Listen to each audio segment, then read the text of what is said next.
إن الحمد لله نحمده ونستعينه ونستغفره ونعوذ بالله من شرور أنفسنا ومن سيئات أعمالنا.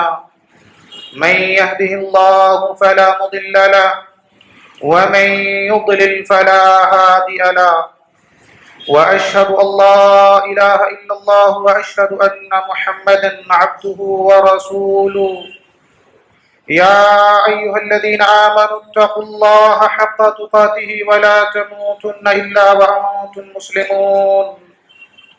يا أيها الناس اتقوا ربكم الذي خلقكم من نفس واحدة وخلق منها زوجها وبث منهما رجالا كثيرا ونساء واتقوا الله الذي تساءلون به والأرحام إن الله كان عليكم رقيبا. يا أيها الذين آمنوا اتقوا الله وقولوا قولا سديدا يصلح لكم أعمالكم ويغفر لكم ذنوبكم ومن يطع الله ورسوله فقد فاز فوزا عظيما. أما بعد فإن خير الحديث كتاب الله وخير الهدي هدي محمد صلى الله عليه وسلم وشر الأمور محدثاتها وكل محدثة بدعة وكل بدعة ضلالة وكل ضلالة في النار. فأعوذ بالله السميع العليم من الشيطان الرجيم. بسم الله الرحمن الرحيم. يا أيها الذين آمنوا اتقوا الله ولتنظر نفس ما قدمت لغد واتقوا الله إن الله خبير بما تعملون. ہر قسم کی حمد و ثنا، بڑائی و کبریائی اللہ وحدہ لا شریک کے لیے لائق و زیبا ہے. بعدہ بیش بہا درود و سلام نازل ہو تمام انبیاء کرام پر، خصوصاً ہمارے آخری نبی جناب محمد رسول اللہ صلی اللہ علیہ وآلہ وسلم پر. محترم بزرگوں اور دوستوں، نوجوان ساتھیوں، پیارے بچوں، پردہ نشیں پیاری مائیں اور بہنیں، صحیح بخاری اور صحیح مسلم کی ایک لمبی حدیث کے اندر اللہ کے نبی صلی اللہ علیہ وسلم نے قیامت کی منظر کشی فرماتے ہوئے آپ نے فرمایا: ثم یؤتی بالجسر فیجعل بین ظہری جہنم. قلنا یا رسول اللہ وما الجسر؟ قال مدحضة مظلة علیہ خطاطیف وکلالیب وحسک. آپ نے فرمایا کہ قیامت کے دن سارے اولین سارے آخرین کی موجودگی میں ایک پل لایا جائے گا. ثم یؤتی بالجسر، ایک پل لایا جائے گا اور اسے جہنم کی پشت پر گاڑ دیا جائے گا، ایسے فلائی اوور کی طرح. صحابہ کرام نے عرض کیا: اللہ کے رسول وما الجسر، یہ پل کیا ہے؟ تو آپ نے فرمایا: مدحضۃ مذلہ، ایک ایسا پل ہے جس پر بڑی پھسلن ہوگی، قدم کو استقرار نہیں ہوگا، قدم جم نہیں سکیں گے، قدم استقرار نہیں پا سکیں گے، بڑی پھسلن ہوگی اس پل کے اوپر. علیہ خطاطیف وکلالیب، اور اس پل کے دونوں طرف نوکدار کنڈے ہوں گے جن کے اندر اپنی طرف کھینچنے کی کشش اور صلاحیت موجود ہوگی. مقناطیس چمبک ہوتا ہے، اپنی طرف کھینچتا ہے، ایسے ہی لوگوں کو وہ کنڈے اپنی طرف کھینچنے کی کوشش کریں گے. وحسک، اور پیچدار دھاڑی ہوگی اس پل کے اطراف میں، اس پل کے ارد گرد، کہ اگر قدم پھسل کر کے اس میں الجھ گئے تو پھر قدم دوبارہ باہر نہیں آ سکیں گے. یہ رسول اللہ صلی اللہ علیہ وسلم اس پل کی تعریف تعریف فرما رہے ہیں، اور آپ نے فرمایا ادق من الشعر واحد من السیف، وہ پل ایسا ہوگا جو بال سے زیادہ باریک اور تلوار سے زیادہ تیز دھار کاٹنے والا ہوگا۔ یہ سمجھ لیجئے ایک ریزر ہے لمبا، ایک بلیڈ ہے، اس سے بھی زیادہ باریک اور اس سے بھی زیادہ تیز دھار کاٹنے والا ہوگا، اور اس پر مستزاد یہ کہ چاروں طرف پھیلی ہوئی تاریکی اور پھیلا ہوا اندھیرا ہوگا۔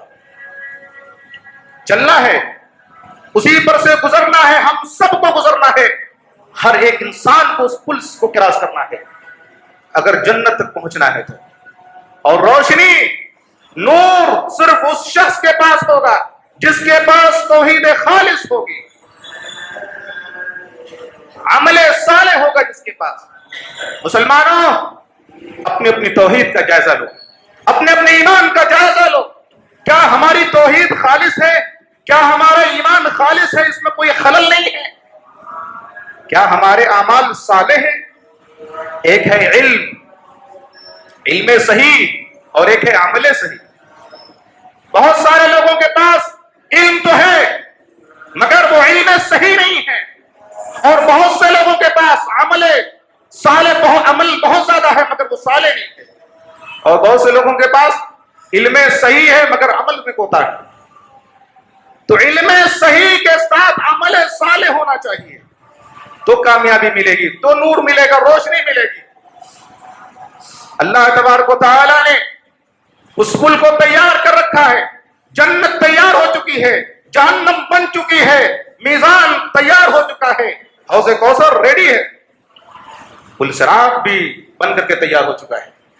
اللہ نے فرشتوں سے کہا ہے فرشتوں جا کر کے دیکھو پل صراط کو اور رپورٹ پیش کرو کیسا ہے وہ پل، کتنا لمبا۔ جہنم کی وسعت دیکھ رہے ہیں، جہنم کتنی بڑی ہے، اس جہنم کے اوپر وہ پل جو ہے نصب کیا جائے گا، جہنم کے اوپر اس پل کو گاڑ دیا جائے گا، نیچے جہنم ہے دہکتی ہوئی آگ۔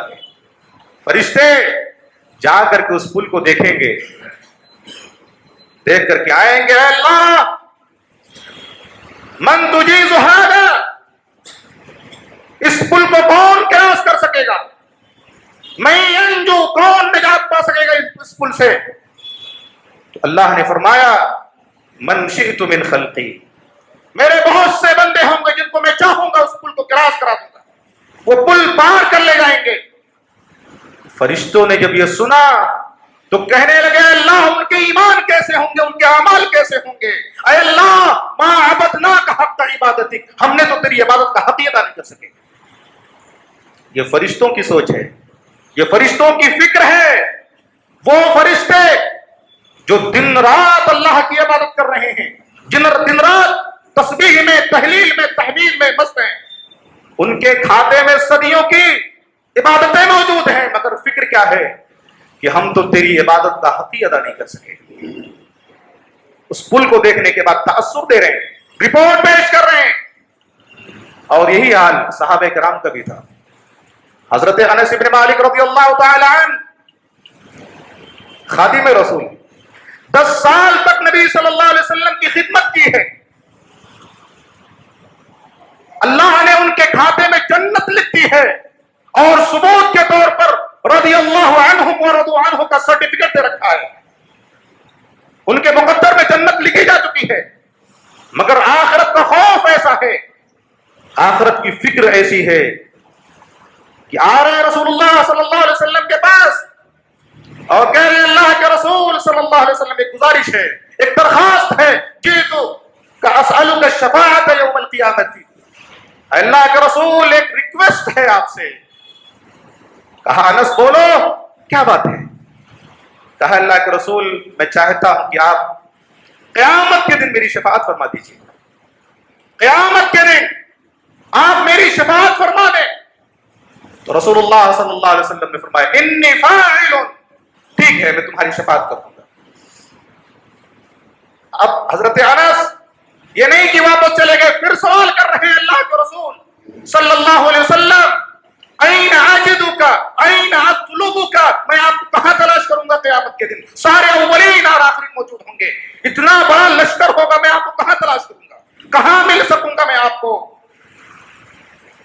تو رسول اللہ صلی اللہ علیہ وسلم نے فرمایا اول ما تطلبنی عند الصراط، سب سے پہلے مجھے پل صراط کے اوپر تلاش کرنا، اسی کے ارد گرد میں رہوں گا۔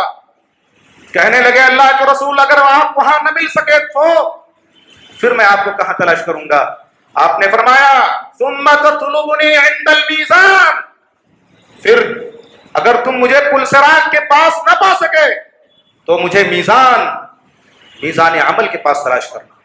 میزان عمل ایسا ترازو ہے، ہمارے اعمال تولے جائیں گے، ہمارا ایمان تولا جائے گا، ہمارے عقائد تولے جائیں گے، ہماری توحید تولی جائے گی، ہماری نیت، ہمارے ارادے تولے جائیں گے، ہمارے دلوں میں کیا چل رہا ہے، ہماری نیتیں کیسی ہیں، یہ تولے جائیں گے میزان کے اوپر۔ دنیا میں ترازو کیسا ہوتا ہے؟ چیزیں کلو گرام میں تولی جا رہی ہوتی ہیں۔ قیامت کے دن کا میزان ایسا ہے کہ اللہ ہماری نیتوں کو تولے گا، کلمہ لا الہ الا اللہ کا وزن کرے گا، نمازوں کو تولے گا، روزے، زکات، حج و عمرے کو تولے گا۔ کیسا میزان ہوگا؟ اللہ اکبر۔ اے انس، اگر تم مجھے صراط کے پاس نہ پا سکے تو میزان کے اوپر آ جانا، میں وہیں کھڑا رہوں گا۔ کہنے لگے اللہ کے رسول صلی اللہ علیہ وسلم اگر آپ میزان عمل کے پاس بھی نہ ملاقات کر سکے، میں وہاں آپ سے نہ مل سکا تو پھر کہاں تلاش کروں گا؟ کہا تطلبنی عند الحوض، اے انس پھر مجھے حوض کوثر کے پاس تلاش کرنا۔ اے انس میں انہی 3 مقامات کے پاس رہوں گا، بار بار آؤں گا، بار بار جاؤں گا، کبھی پل صراط کے پاس آؤں گا، کبھی میزان کے پاس رہوں گا، کبھی حوض کوثر کے پاس رہوں گا۔ ان 3 مقامات کے علاوہ میں کہیں نہیں رہوں گا، انہی پر رہوں گا میں۔ حوض کوثر کیوں؟ اس لیے کہ وہ آپ کا حوض ہے، آپ اس حوض سے اپنی امت کو جان پیش فرمائیں گے۔ اے اللہ ہم تجھ سے دعا کرتے ہیں کہ ہم تمام لوگوں کو نبی صلی اللہ علیہ وسلم کے مبارک ہاتھوں سے جام عطا فرما۔ اللہ کے رسول صلی اللہ علیہ وسلم اپنی امتوں کو جام عطا فرمائیں گے اور میزان اور پل صراط کے پاس بار بار آئیں گے جائیں گے۔ کیوں؟ اس لیے کہ یہ سب سے پرخطر اور سب سے گمبھیر مرحلہ ہوتا ہے میزان عمل کا اور پل صراط کا۔ اس لیے کہ میزان عمل اور پل صراط کے پاس آپ صلی اللہ علیہ وسلم ایک دعا بار بار کریں گے، اللہم سلم اللہم سلم، اے اللہ میری امت کو سلامتی دینا، اے اللہ میری امت کو سلامت رکھنا، اے اللہ میری امت کی حفاظت کرنا۔ یہ نبی رحمت صلی اللہ علیہ وسلم ہے۔ دنیا میں بھی آپ اپنی امت کے لیے رو رہے تھے، آخرت میں بھی اپنی امت کے لیے دعائیں کر رہے ہیں۔ پوری امت، پوری قومیں پریشان ہوں گی، سارے اولین سارے آخرین پریشان ہوں گے، اور نبی رحمت اپنی امت کو وہاں بھی فکر ہوگی۔ سچ فرمایا ہے اللہ تبارک و تعالیٰ نے وما ارسلناک الا رحمۃ للعالمین، کہ میں نے اے نبی محمد صلی اللہ علیہ وسلم میں نے آپ کو ساری کائنات کے لیے رحمت بنا کر کے بھیجا ہے۔ رحمت دیکھ رہے ہیں؟ اللہم سلم اللہم سلم، اے اللہ میری امت کو سلامت رکھنا۔ میزان عمل بہت ہی خطرناک مرحلہ ہے، پل صراط بہت ہی خطرناک مرحلہ ہے، قدم پھسل جائیں گے، بڑی پھسلن ہوگی، نوک دار کنڈے ہوں گے، نیچے جہنم کی دہکتی ہوئی آگ ہوگی۔ اندازہ کیجئے، اور ہر ایک شخص کو اس پر گزرنا ہے، اس پر سے۔ اس کے علاوہ مسلمانوں، جنت کے لیے صرف واحد اور اکیلا یہی راستہ ہے پل صراط کا، اس کے علاوہ کوئی دوسرا راستہ نہیں ہے جنت میں جانے کا۔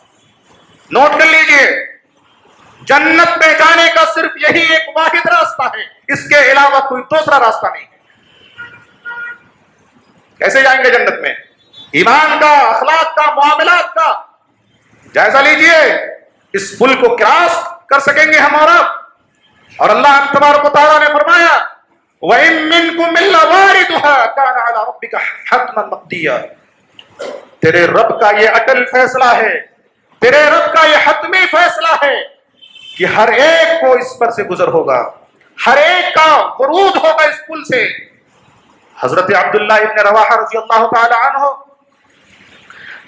ایک دن اپنی بیوی کے گود میں سر رکھ کر کے لیٹے ہوئے تھے۔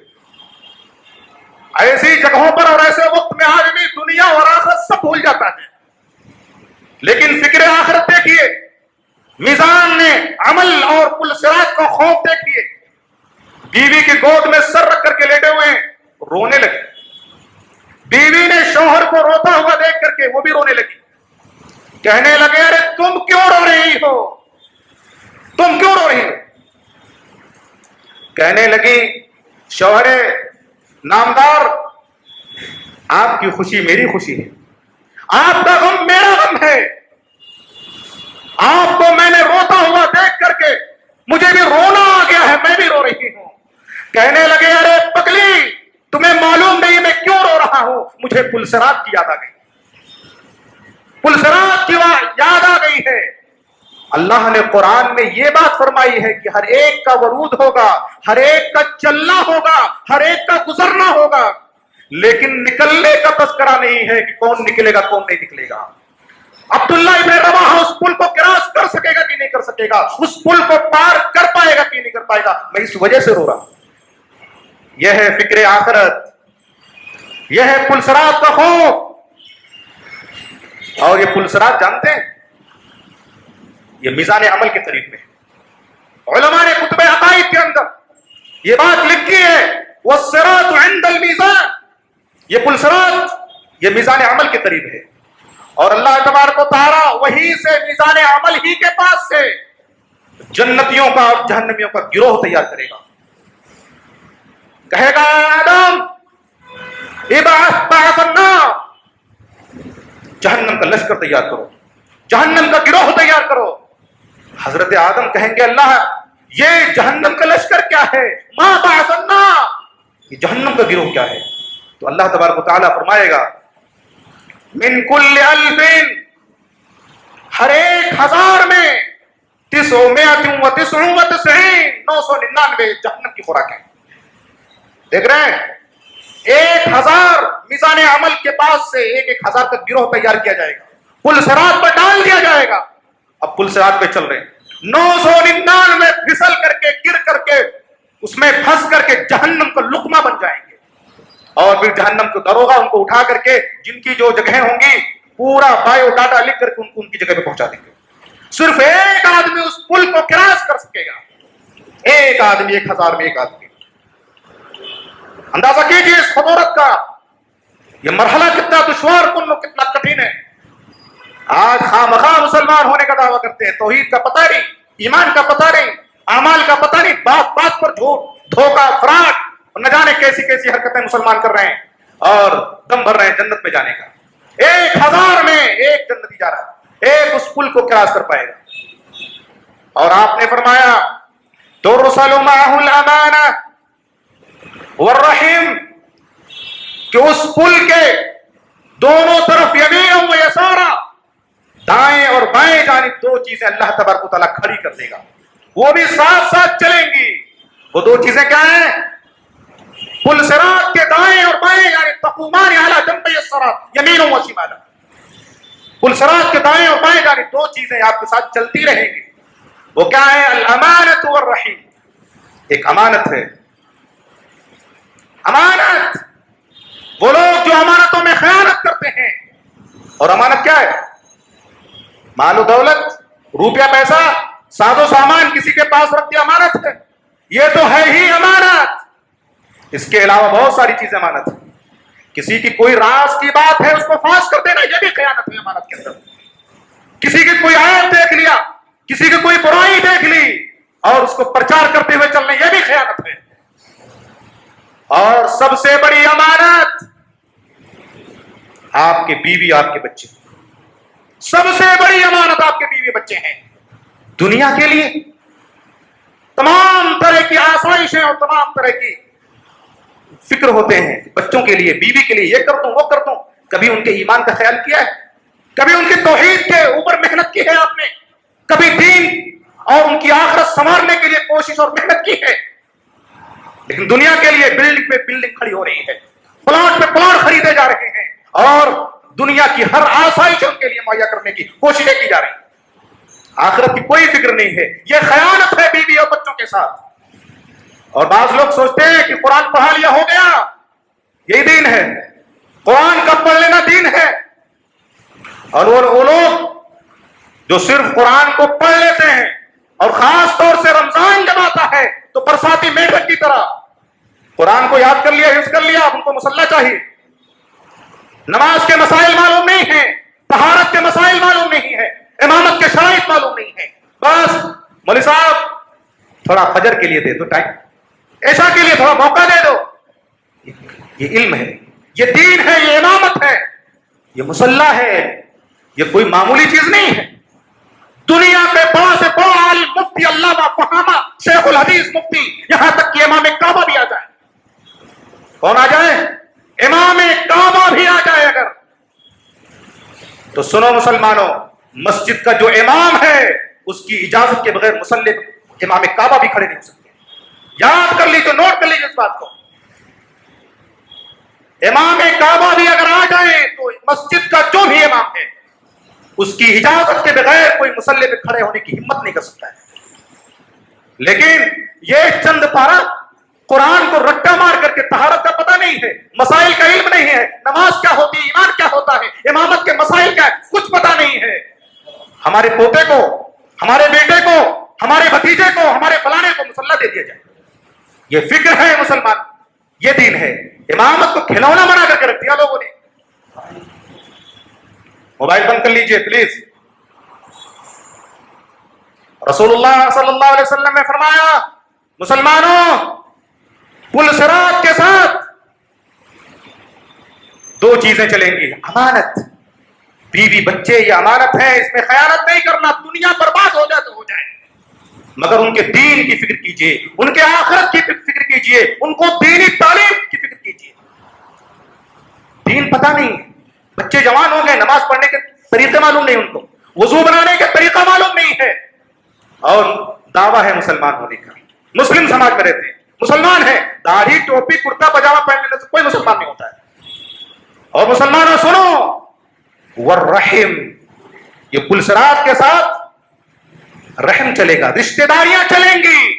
اگر اس میں گڑبڑی ہوگی امانت کے اندر، رشتہ داریوں کے اندر، تو قدم پھسلیں گے، ڈگمگائیں گے، اور آدمی جہنم کا لقمہ بن جائے گا. والرحم، رشتہ داریاں. آج بات بات پر آدمی رشتے کو توڑ دیتا ہے. دعوت پہ نہیں بلایا، رشتہ ختم. منگنی میں نہیں پہنچا، رشتہ ختم. یہ ہے مسلمانوں کی سوچ. بات بات پر مسلمانوں، اگر آپ کا کوئی بھائی، آپ کا کوئی رشتہ دار، آپ کا کوئی سب سے قریبی اگر کوئی آدمی ہے، آپ کے اوپر ظلم و ستم کے پہاڑ توڑ رہا ہے، آپ کا مال ہتھیار یا آپ کی عزت و آبرو پہ ڈاکے ڈال رہا ہے، تو سب گھونٹ گھانٹ کر کے پی جاؤ، سب برداشت کر لو، صبر اور تحمل سے کام لو، لیکن رشتہ مت توڑو. اللہ دیکھ رہا ہے، اللہ دیکھ رہا ہے. صبر اور تحمل کا مظاہرہ کرو. وہ ظالم ہے، وہ اپنا ظلم اپنے ساتھ لے کے جائے گا. پل صراط کے اوپر، قبر کے اندر، حشر کے اندر اس کو اس کی جزا ملے گی. لیکن کبھی قطع تعلق نہیں کرنا، چاہے بھائی ہو، بہن ہو، رشتہ دار کوئی بھی ہو. رسول اللہ صلی اللہ علیہ وسلم کی حدیث، لا يدخل الجنت قاطع، رشتوں کو توڑنے والا جنت میں نہیں جا سکتا ہے. اور آپ نے فرمایا، ان بنی آدم، کہ بنی آدم کا، ان اعمال بنی آدم تعرض کل خمیس لیلۃ الجمعہ، کہ بنی آدم کے سارے اعمال ہر جمعرات کو، شب جمعہ کو اللہ کے حضور پیش کیے جاتے ہیں. فلا يقبل عمل قاطع رحم، تو قاطع رحم جو ہے، جو قطع تعلق کر رہا ہے، جو رشتہ توڑ رہا ہے، جو رنجشیں پیدا کر رہا ہے، جو رشتوں کے اندر توڑ پھوڑ مچا رہا ہے، فتنہ اور فساد پھیلا رہا ہے، اس کا عمل اللہ قبول نہیں کرتا ہے. پورے ہفتے کا جو لیکھا جوکھا ہے، جو حساب کتاب ہے، سب گیا. آپ کی نماز گئی، آپ کا روزہ گیا، آپ کی حج، سب کچھ چلا گیا ہے. کیا فائدہ؟ یہ اتنی اہم چیز ہے رشتہ. آج لوگ بات بات پر رشتہ توڑ رہے ہیں. اللہ فرما رہا ہے، ایک طرف امانت چلے گی، ایک طرف رشتہ داریاں چلیں گی اس پل صراط کے اوپر. اور جو ان میں خیانتیں کریں گے، ان کے اندر جن کے کمی بیشی ہوگی، پھر حشر اللہ ہی بہتر کرے کیا حال ہوگا. بہت ہی ناممکن ہے کہ اس پل کو کراس کر سکیں. اور رسول اللہ صلی اللہ علیہ وسلم نے ارشاد فرمایا کہ اس پل کے اوپر چلنے والے لوگوں کی کئی طرح کے لوگ ہوں گے، کئی قسمیں ہوں گی ان کے چلنے والوں کی. کچھ لوگ ایسے ہوں گے جو مثل طرفۃ عین، پلک جھپکتے ہی اس پل کو کراس کر لیں گے، پلک جھپکتے ہی. اور کچھ لوگ ایسے ہوں گے جو مثل البرق بجلی کے مانند اس پل کو کراس کر لیں گے، اور کچھ لوگ ایسے ہوں گے جو مثل الریح آندھی اور طوفان کی طرح اس پل کو کراس کر لیں گے، اور کچھ لوگ ایسے ہوں گے جو مثل اجاوید الخیل گھوڑے، تیز رفتار گھوڑے کے مانند اس پل کو کراس کر لیں گے، کچھ لوگ ایسے ہوں گے کجر الرجل اور کمشی الرجل، آدمی کے چلنے کی طرح، جیسے آدمی کے کام چال ہوتی ہے اس چال کے چلنے کی طرح اس پل کو کراس کر لیں گے، اور کچھ لوگ ایسے ہوں گے جو چلیں گے، گریں گے، پھر اٹھیں گے، پھر گریں گے، اور اس طرح گرتے پڑتے پھسلتے وہ کسی طرح سے اس کو پار کر لے جائیں گے، اور کچھ لوگ ایسے ہوں گے جو اپنے گھٹنوں کے بل چلیں گے، اس پل کے اوپر گھٹنوں کے بل چلیں گے، اور چلیں گے، گریں گے، لوگ کارکنڈوں سے الجھیں گے، جھاڑیوں کے اندر لپٹ جائیں گے، اور کچھ لوگ ایسے ہوں گے جو اپنے ایک ہاتھ کے اوپر چلیں گے، اللہ اکبر، اس پل صراط کے اوپر ان کا ایک ہاتھ پھسل جائے گا اور ایک ہاتھ کے سہارے وہ چلیں گے، اور اللہ تبارک و تعالیٰ ایسے لوگوں کو تھوڑی سی مہلت دے گا، تھوڑی سی ان کو موقع دے گا اور سدھرنے کا، اور پھر وہ سیدھے ہو جائیں گے، پھر پھسلیں گے، پھر گریں گے، اور کچھ لوگ ایسے ہوں گے جو چلتے چلتے اپنے گھٹنوں کے بل ان کی ایک ٹانگ پھسل جائے گی اور ایک ٹانگ کے اوپر لٹکے رہیں گے، اس پل صراط کے اوپر ایک ٹانگ کے اوپر لٹکے رہیں گے۔ یہ وہ لوگ ہوں گے جن کے اعمال انتہائی کمزور ہوں گے، انتہائی کمزور ان کے اعمال ہوں گے، بس ہفتے میں جمعہ پڑھ لیا ہوگا، وہی لوگ ہوں گے جن کے اعمال انتہائی کمزور ہوں گے، اور رسول اللہ صلی اللہ علیہ وسلم نے ارشاد فرمایا ناجم مسلمون، کچھ لوگ ایسے ہوں گے جو بالکل صحیح سلامت اس پل کو پار کر لے جائیں گے، وناجم مخدوش، اور کچھ لوگ ایسے ہوں گے جو اس پل کو کراس کریں گے، کہیں ادھر کٹا ہے، کہیں بدن پھٹا ہے، کہیں جہنم کی دہکتی ہوئی آگ سے ان کے پورے جسم جھلس گئے ہوں گے، چلنے، کٹنے، پھٹے اور جھلسے ہوئے وہ کسی طرح سے اس پل کو پار کر لے جائیں گے۔ یہ وہ لوگ ہوں گے جو امانتوں میں خیانتیں اور رشتہ داریوں میں توڑ پھوڑ مچا رہے ہوں گے، یہ وہ لوگ ہوں گے۔ یہ پوری لمبی حدیث کا ایک مفہوم ہے، چند احادیث کا خلاصہ ہے جو میں نے آپ کے سامنے پیش کیا ہے۔ سوال یہ ہے کہ پل صراط کے اوپر نجات کی صورت کیا ہے، کامیابی کی صورت کیا ہے، اس کا طریقہ کیا ہے؟ رسول اللہ صلی اللہ علیہ وسلم نے ارشاد فرمایا تحل الشفاعہ، پل صراط سے پہلے ہی، اس پر جانے سے پہلے ہی اللہ تبارک و تعالی شفاعت کو حلال کر دے گا۔ قیامت کے جو شافعین ہیں وہ شفاعت کرنے لگیں گے، اور سب سے بڑے شافع ہمارے آپ کے نبی محمد الرسول اللہ صلی اللہ علیہ وسلم ہیں۔ مسلمانوں دیکھو، ہمارے نبی پر ایک مرتبہ پڑھ لیجیے اللہم صلی علی محمد، اللہ کروڑاں رحمت نازل فرمائے محمد الرسول اللہ صلی اللہ علیہ وسلم کے اوپر۔ لیکن یہ غور کرنے کی بات ہے، یہ سوچنے کی بات ہے کہ آپ کی، فرشتوں کی، ملائکہ کی، مومنین کی، قرآن کی، اور جتنے بھی شافعین ہیں قیامت کے دن، ان کی شفاعت کن لوگوں کو نصیب ہوگی، یہ غور کرنے والی بات ہے۔ یہی سوال رسول اللہ صلی اللہ علیہ وسلم سے حضرت ابو ہریرہ رضی اللہ تعالیٰ عنہ نے فرمایا، پوچھا یہی سوال کیا اللہ کے رسول صلی اللہ علیہ وسلم، من اسعد الناس بشفاعتک یوم القیامہ، قیامت کے دن آپ کی شفاعت کے دائرے میں کون ہوگا، کون خوش نصیب ہوگا جسے آپ کی قیامت کے دن شفاعت نصیب ہوگی؟ تو رسول اللہ صلی اللہ علیہ وسلم صاحب شفاعت ہیں، شفاعت کرنے والے ہوں گے۔ انہوں نے جواب دیا اسعد الناس بشفاعت یوم القیامہ، قیامت کے دن میری شفاعت کے دائرے میں وہ شخص آئے گا من قال لا الہ الا اللہ خالصا من قلبہ، جس نے دل کے اخلاص کے ساتھ لا الہ الا اللہ کہا ہوگا، دل کے اخلاص کے ساتھ، جس کے دل کے اندر ذرہ برابر شرک کی ملاوٹ نہ ہو، جس کا دل اخلاص سے بھرا ہوا ہو، علم سے بھرا ہوا ہو، تصدیق سے بھرا ہوا ہو، معرفت سے بھرا ہوا ہو، یقین سے، تصدیق سے بھرا ہوا ہو۔ آج ہے ہمارا دل 60 سال 80 سال اس دنیا کے اندر جی لیتے ہیں، دنیا کے ایک ایک پیسے کا ہمیں علم رہتا ہے، کیسے کمانا ہے، کیسے خرچ کرنا ہے، مگر 80 سال کی زندگی تک ہمیں لا الہ الا اللہ کا معنی معلوم نہیں ہوتا ہے، لا الہ الا اللہ کا مفہوم معلوم نہیں ہوتا ہے، لا الہ الا اللہ کے تقاضے اور اس کے جو شرائط ہیں ہمیں معلوم نہیں ہوتی، اور کہنے کو ہم مسلمان، کہے کو مسلمان، شرم نہیں آتی مسلمان ہونے کے لیے۔ آدمی 60 سال 80 سال جی لیتا ہے، لا الہ الا اللہ کا معنی پتہ نہیں ہے، تقاضے پتہ نہیں ہے، مفہوم پتہ نہیں ہے، شرائط کیا ہے پتہ نہیں ہے۔ اور سنو، یہ نہیں کہ زبانی اقرار کر لیا ہو گیا، دل میں جان لیا ہو گیا، اس کلمے کے اوپر ایک کلمہ ایسا ہے، جب تک اس کی معرفت نہیں ہوگی، جب تک اس کے بارے میں جانکاری نہیں ہوگی، اس کے تمام اسرار و رموز کے بارے میں پتہ نہیں ہوگا، آپ کو یہ کلمہ فائدہ نہیں پہنچائے گا، نہیں پہنچائے گا۔ رسول اللہ صلی اللہ علیہ وسلم کی حدیث، من مات وهو يعلم، دیکھو، وهو يعلم انه لا الہ الا اللہ، جو اس حال میں مرے کہ اسے لا الہ الا اللہ کا علم ہو، علم ہے مسلمانوں، علم ہے لا الہ الا اللہ کا، وهو يعلم انه لا الہ الا اللہ کا علم حاصل کرو۔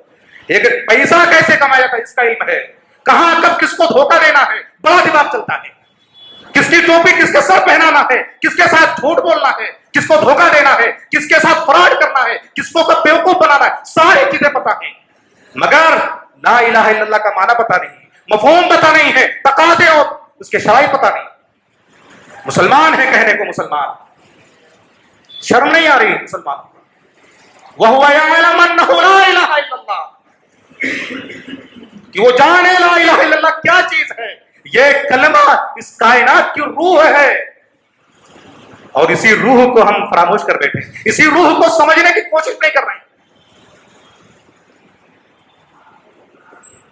ایک صحابی حضرت عبد الرحمن رسول اللہ صلی اللہ علیہ وسلم کے پاس آئے، کہا اللہ کے رسول صلی اللہ علیہ وسلم، اللہ تسأل ربک ملکا کملک سلیمان، اللہ کے رسول صلی اللہ علیہ وسلم آپ اللہ سے سلیمان علیہ السلام کی بادشاہت جیسی بادشاہت کیوں نہیں مانگ لیتے؟ صحابہ کرام بہت پریشان حال ہیں، بے گھر ہو گئے، انہوں نے اپنے مکان کو چھوڑ دیا ہے، اپنی بیوی بچوں کو چھوڑ دیا ہے، اپنا سب کچھ تجارت کاروبار سب چھوڑ دیا ہے، پیٹوں پر پتھر مانگ رہے ہیں۔ اللہ کے رسول ذرا اللہ سے بادشاہت مانگ لیجئے، ایک دعا گارنٹیڈ ہے، مل جائے گی آپ کو۔ تو رسول اللہ نے کیا جواب دیا؟ میرے صحابہ، دنیا کی ذلت برداشت کر لو، بھوک برداشت کر لو، تکلیفیں برداشت کر لو، پیٹوں پر پتھر باندھ لو، لیکن سنو، اعطانی ربی افضل مما اعطى سلیمان، میرے رب نے مجھے وہ چیز عطا فرمائی ہے جو سلیمان کی بادشاہت سے بھی زیادہ افضل ہے، اس سے بھی زیادہ بہتر ہے، میرے رب نے مجھے وہ چیز عطا فرمائی ہے۔ کہنے لگے اللہ کے رسول صلی اللہ علیہ وسلم وہ چیز کیا ہے جو سلیمان کی بادشاہت سے بھی زیادہ افضل ہے، بہتر ہے؟ کہا سنو، میرے رب نے مجھے ایک دعا گارنٹیڈ دی تھی، مجھے اختیار دیا تھا کہ میں اسے دنیا میں اس کو استعمال کر لوں، مانگ لو جو مانگنا ہے، بادشاہت مانگنا ہے، دنیا مانگنا ہے، کیا مانگنا ہے، لیکن میں نے اپنے رب سے یہ گزارش کیا، اللہ مجھے اس دعا کا استعمال، اس کا حق مجھے قیامت کے دن چاہیے، اپنی اس امت کے لیے۔ اور یہ امت ہے کہ نبی کو کچھ سمجھتی ہی نہیں ہے، نبی کی سنتوں کا کھلا مذاق اڑاتی ہے، اپنے شادیوں میں، اپنے سماج کے، اپنے تمام رسم و رواج میں نبی کی سنتوں کا کھلا مذاق اڑا رہی ہے، اور ہوش نہیں آتا ان کو، پیشانیوں پر بل نہیں پڑتے ہیں، ان کی غیرت نہیں جاگتی ہے۔ کہنے لگے اے عبد الرحمن، اللہ نے مجھے ایک گارنٹیڈ دعا دی ہے، اور میں وہ دعا کل قیامت کی دن پل صراط سے پہلے، میزان سے پہلے وہ دعا میں کروں گا، وَهِيَ نَائِلَةٌ إِنْ شَاءَ اللَّهُ مَن مَّاتَ مِنْ أُمَّتِي لَا يُشْرِكْ بِاللَّهِ شَيْئًا، میری امت کا جو بھی شخص اس حال میں مرے گا کہ لا الہ الا اللہ کا اسے علم ہوگا، اخلاص کے ساتھ اس کلمے کا اقرار ہوگا، تصدیق ہوگی، معرفت ہوگی، جانکاری ہوگی، اس کلمے کے اوپر اس کا یقین ہوگا، ایمان ہوگا، وہ کل میری شفاعت کے دائرے میں آئے گا، میری شفاعت کے دائرے میں ایسا شخص آئے گا۔ لہذا ضرورت اس بات کی ہے مسلمانوں کہ آج کلمہ لا الہ الا اللہ کے اوپر محنت ہو، محنت شاقہ ہو، دنیا کچھ خراب ہو جائے، کچھ متاثر ہو جائے تو ہو جائے، مگر اس کلمے کی معرفت ضرور حاصل کرو، اس لا الہ الا اللہ کا علم ضرور حاصل کرو، تو رسول اللہ صلی اللہ علیہ وسلم قیامت کے دن شفاعت کریں گے، اور اس کی وجہ سے آدمی کو نجات مل جائے گی، کامیابی مل جائے گی۔ کن کو شفاعت ملے گی؟ جو اس کلمے کے اسرار و رموز، شرائط اور آداب کو جانتے ہیں۔ اور دوسرے مسلمانوں، ایک اور آخری بات، باتیں بہت ساری ہیں، وقت لیکن بہت کم ہے، ایک آخری بات، قرآن آئے گا، رمضان کا مہینہ آ رہا ہے، یہ رمضان نزول قرآن کا مہینہ ہے، تلاوت قرآن کا مہینہ ہے، یہ قرآن کل قیامت کے دن سفارش کرے گا، شفاعت کرے گا، لیکن افسوس کہ مسلمانوں نے اس قرآن کو کپڑوں کے اندر غلاف میں لپیٹ کر کے جزدان میں رکھا ہوا ہے۔ یہ قرآن مسلمانوں کو عروج پر پہنچانے کے لیے، قوموں کو عروج بخشتا ہے یہ قرآن، لیکن مسلمان اسے لپیٹ کر کے جزدان میں رکھے ہوئے ہیں، ذلت اور پستی اور بزدلی کی چادر اوڑھ کر کے سو رہے ہیں۔ ذلت، بزدلی کی چادر، عزت کہاں ملے گی؟ اس قرآن کو کھولو، اس کے گرد و غبار کو صاف کرو، پڑھو کیا لکھا ہوا قرآن کے اندر، صرف رٹا لگا لینے سے معاملہ حل، اس کو سمجھنے کی کوشش کرو۔ یہ قرآن آئے گا پل صراط کے پاس، میزان عمل کے پاس آئے گا، القرآن شافع مشفع، قرآن آئے گا شفاعت کرے گا، شافع ہے شفاعت کرنے والا ہے، مشفع ایسا شفاعت کرنے والا ہے جس کی شفاعت قبول ہوگی، ماہل مصدقون، اور ایسا ماہل جانتے ہیں، ماہل جھگڑالو ہے، ایسا جھگڑالو ہے، اللہ سے جھگڑا کرے گا، اے اللہ میرے اس بندے نے تیرے کلام کو پڑھا ہے، دنیا میں تلاوت کر رہا تھا یہ بندہ، اس کو ذرا معاف کر دے، اس کو پل صراط پار کروا دے، جھگڑالو ہے، ماہل ہے۔ اللہ کہے گا ٹھیک ہے ٹھیک ہے، تو کہتا ہے تو ٹھیک ہے، چل اس کو میں نے معاف کر دیا، اس کو میں نے پار کر دیا، چل ٹھیک ہے، ماہل مصدق، اس کے جھگڑے کی تصدیق کی جائے گی، مصدق تصدیق کی جانے والی، اس کے جھگڑے کی تصدیق کی جائے گی کہ تو سچا ہے، ٹھیک ہے۔ اللہ تبارک و تعالیٰ اس طرح سے قرآن کی شفاعت کی وجہ سے اللہ تبارک و تعالیٰ لوگوں کو پل صراط سے پار کروا دے گا۔ ضرورت اس بات کی ہے، وقت بہت زیادہ ہو رہا ہے، یہ رمضان کا مبارک مہینہ آنے والا ہے، اس کے مبارک ایام اور اس کی پربہار راتیں، اس میں کثرت کے ساتھ سب سے پہلے اپنے ایمان کا جائزہ لیجئے، اپنے اعمال کا جائزہ لیجئے، اور اس مہینے کے اندر اپنی زندگی کو بدلنے کی کوشش کیجئے۔ یہ مبارک مہینہ بڑا ہی نعمتوں والا، بڑا ہی برکتوں والا، بڑا ہی رحمتوں والا مہینہ ہے۔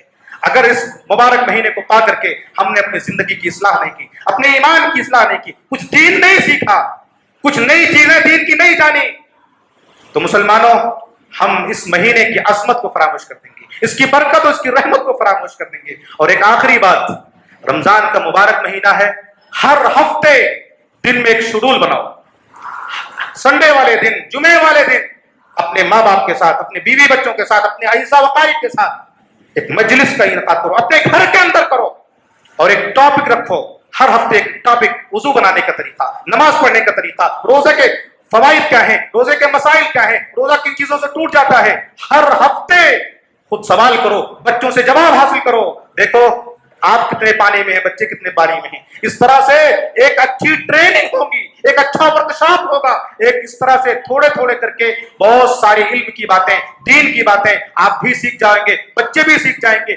گھر آپ کا دیندار بن جائے گا، بہت ساری دین کی علم کی باتیں آپ کو سمجھ میں آ جائیں گی۔ اللہ تبارک و تعالیٰ ہمیں اچھی سمجھ اور اچھے عمل کی توفیق عطا فرمائے۔ اے اللہ ہم تجھ سے دعا کرتے ہیں کہ پل صراط کا جو مرحلہ ہے، اس مرحلے پر ہم تمام لوگوں کو پلک جھپکتے ہی پار کروا دے۔ اے اللہ اس مرحلے کے اوپر ہم تمام لوگوں کو بجلی کی طرح، طوفان اور آندھی کی طرح اللہ اس پل صراط سے ہم سب کو جو ہے گزار دے، اس کو پار کرا دے۔ اے اللہ ہم تیری محبت کا دعویٰ کرتے ہیں، تیری توحید کا دم بھرتے ہیں۔ اے اللہ اپنے توحید کی برکت کی وجہ سے ہم سب کے گناہوں کو معاف فرما دے، ہم سب کو جنت الفردوس کا مکی بنا دے۔ اے اللہ جہنم بہت ہی خطرناک چیز ہے، اس کے عذاب سے ہم سب کو بچا لے۔ اے اللہ ہم کو جب تک دنیا میں دین کے اوپر، ایمان کے اوپر، اسلام کے اوپر قائم و دائم رکھ، اور جب ہمارا خاتمہ ہو تو ایمان پر ہو۔ اقول لکم ما تسمعون واستغفر اللہ لی ولکم ولسائر المسلمین واستغفروہ انہ هو الغفور الرحیم۔